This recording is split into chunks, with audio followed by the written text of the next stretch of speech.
we've come to a point where we can mix the cabbages with the sauce. There are two different ways of doing it based on the two different types of kimchi, and I'm going to show you how.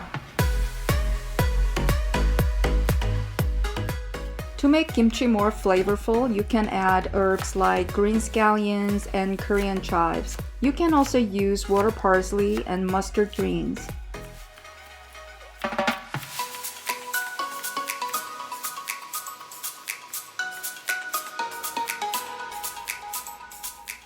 The amount of cabbages in this container is about 3 chopped cabbages. I'm going to put 32 ounces of sauce first and rub the sauce into cabbages in a circular motion. Then add another 32 ounces or less of sauce and mix it well. If you put too little an amount of sauce, you will have dry kimchi and it is not going to last long or taste good.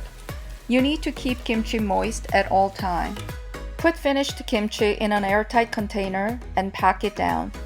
Keep the container at room temperature for a day. Kimchi will start to ferment at room temperature. For whole cabbage kimchi, instead of mixing the sauce directly with salted cabbages, the sauce has to be prepared separately. To make sauce for 5 to 6 salted cabbages, Julian cut 1 Korean radish. Then sprinkle a little bit of salt. Leave the radish salted for about 20 minutes. Drain salt water from radish before adding it to the sauce. For this sauce, I used 1 bunch of scallions and 1 bunch of chives.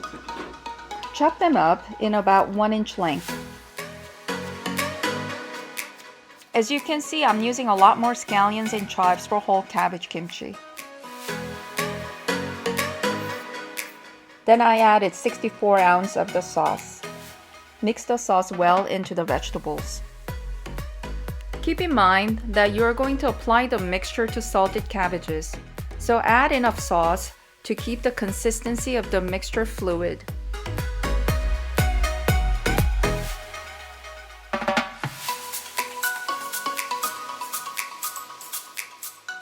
Take the mixture and lather it to each layer of the cabbage.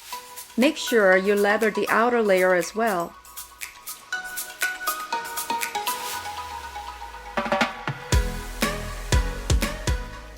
After you finish lathering it, roll it up. Rolling it keeps the mixture inside the cabbage and for cabbage to absorb the flavor. Keep it rolled up and packed down in a container. Put remaining mixture on the top to keep the kimchi moist. Put the leftover sauce in a Ziploc bag and freeze them for later use. After 1 day, I checked to see if kimchi started to ferment. When you press down on kimchi, you will notice that kimchi produced juice, and juice is bubbling with carbonation. That means kimchi is now fermenting. You can now put the kimchi in your refrigerator. So here are the final product of whole cabbage kimchi and chopped cabbage kimchi.